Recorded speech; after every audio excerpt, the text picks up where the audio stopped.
datang, hati kami kunjungilah, penuhi dengan rahmat-Mu, jiwa kami ciptaan-Mu, Kau digerai penghibur, karunia Allah yang luhur, Kau hidup api dan kasih, dan pengurapan ilahi.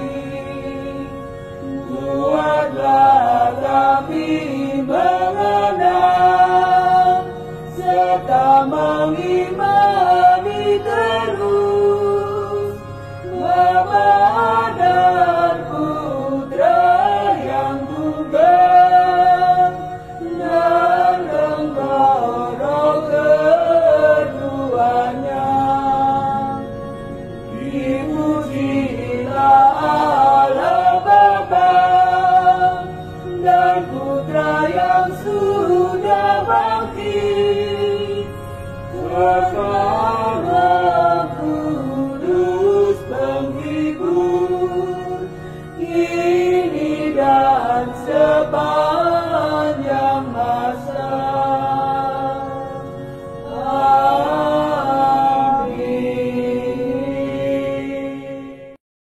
Inilah Injil Yesus Kristus menurut Yohanes. Dalam amanat perpisahannya, Yesus berkata kepada murid-muridnya, "Jikalau penghibur yang akan kuutus dari Bapa datang, yaitu Roh kebenaran yang keluar dari Bapa, Ia akan bersaksi tentang Aku. Tetapi kamu juga harus bersaksi, karena kamu dari semula bersama-sama dengan Aku.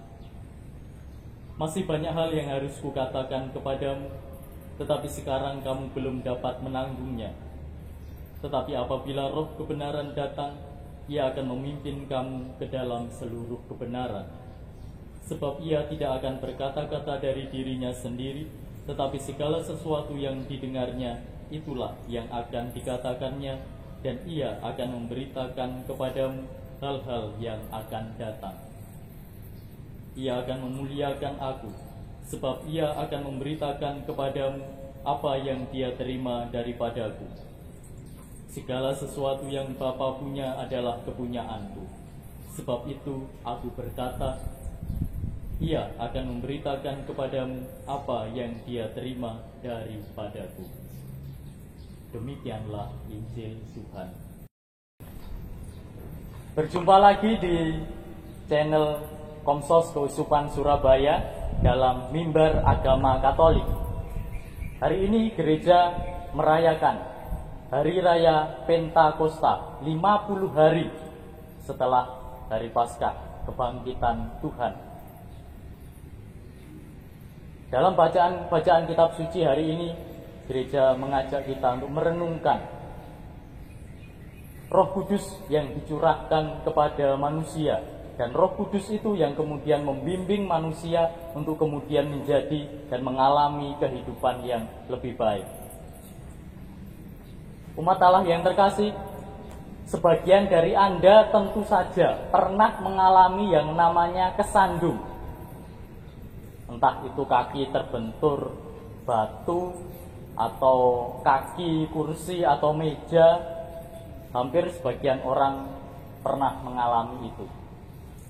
Batunya terlihat, kaki meja, kaki kursinya juga terlihat. Rasa sakitnya di mana juga orang bisa merasakan. Atau pasti hampir semua orang pernah yang namanya digigit nyamuk. Nyamuknya itu juga kelihatan, sekalipun itu lebih kecil daripada batu. Kecil, tapi terlihat. Gatalnya pun juga terasa. Bahkan ada bekas benjolan karena digigit nyamuk, itu juga terlihat. Atau bahkan kalau digigit nyamuk ketika tidur itu pun, sekalipun nyamuknya tidak terlihat, masih bisa dirasakan. efeknya dari digigit nyamuk. Atau kalau orang masuk ke sebuah minimarket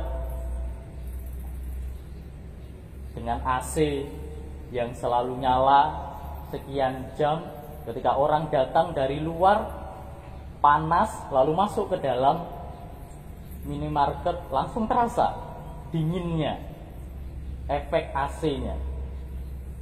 Anginnya, udara dinginnya tidak tampak, tetapi dinginnya bisa dirasakan. Hal yang sama dialami manusia, orang beriman yang sudah dicurai oleh Roh Kudus. Roh Kudusnya itu sesuatu yang ditambahkan dalam diri manusia yang tidak tampak, tetapi efeknya bisa dirasakan. Orang-orang yang sudah menerima curahan Roh Kudus itu berbeda dari orang-orang yang tidak menerima curahan Roh Kudus. Para rasul dalam bacaan kitab suci pada hari ini menunjukkan mereka yang menerima curahan Roh Kudus lalu berubah menjadi pribadi yang berani memberitakan kabar sukacita, berani berbicara yang sebelumnya dengan takut-takut, gelisah, mereka harus sembunyi-sembunyi, mereka dikejar-kejar, takut ditangkap, dipenjarakan. Tapi setelah menerima Roh Kudus yang turun atas diri mereka, mereka kemudian berani untuk berbicara, berani bersaksi, berani memberitakan Injil. Dan kemudian dalam perjalanan hidup selanjutnya menjadi orang yang lebih baik, membangun gereja menjadi lebih baik. Semakin banyak orang yang diselamatkan, semakin banyak orang yang percaya. Pun demikian dengan kita orang-orang Katolik yang sudah dibaptis, kita pun juga sudah dikaruniai oleh Roh Kudus, sudah dicurahkan dalam diri kita ketika kita dibaptis, ketika kita menerima iman akan Kristus. Pertanyaannya kemudian, sudahkah ada perubahan di dalam hidup kita yang sudah dicurai Roh Kudus itu? Tidak otomatis memang. Karena itu butuh keterbukaan hati kita menerima curahan Roh Kudus itu. Semua orang bisa digigit nyamuk, tapi kalau dia memakai lotion anti nyamuk, dia tidak akan digigit. Orang siapapun bisa merasakan hawa dingin atau hawa panas, tapi kalau orang itu memakai jaket atau memakai payung supaya terhindar dari semuanya itu, orang tidak akan merasakan efeknya. Hal yang sama, semua orang beriman dicurai Roh Kudus. Bedanya kalau orang kemudian menutup hatinya, membentengi dirinya dari Roh Kudus yang dicurahkan itu, maka tidak banyak yang akan terjadi. Tidak ada banyak perubahan yang akan terjadi di dalam hidupnya. Dalam bacaan yang kedua diingatkan ada buah-buah Roh Kudus, buah-buah Roh yang dinyatakan yang ada di dalam diri seseorang yang sudah menerimanya. Menjadi orang yang penuh belas kasihan, menjadi orang yang murah hati, menjadi orang yang lemah lembut, menjadi orang yang jujur, menjadi orang yang tidak mudah marah, punya kesabaran, menjadi orang yang bisa mengendalikan hawa nafsunya. Itu tanda-tanda, efek yang kelihatan dalam diri seseorang yang mau membuka hatinya pada curahan Roh Kudus. Maka umat Allah yang terkasih, hari ini gereja mengajak kita mengingat kembali dan mensyukuri bahwa Tuhan sudah menganugerahkan Roh Kudus di dalam hidup kita. Kita buka hati kita supaya kita menjadi pribadi yang lebih baik dalam kehidupan kita, dapat memberikan kesaksian, kabar sukacita, kabar keselamatan sudah Yesus percayakan kepada kita lewat cara hidup kita, dalam kesaksian-kesaksian yang hidup, yang nyata di dalam perbuatan-perbuatan kita sehari-hari. Berkat Tuhan menyertai kita semua. Amin.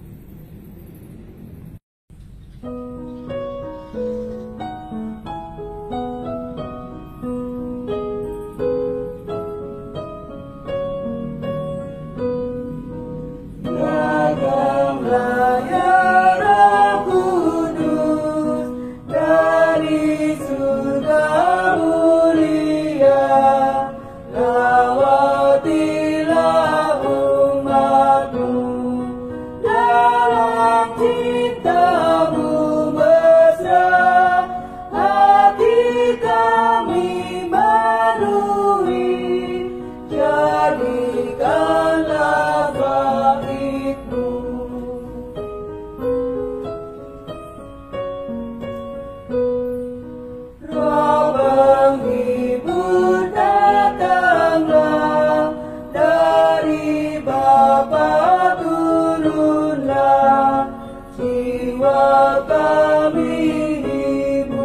segala, limpahkanlah damai-Mu, hidup kami kuduskan, jadikanlah saksi-Mu.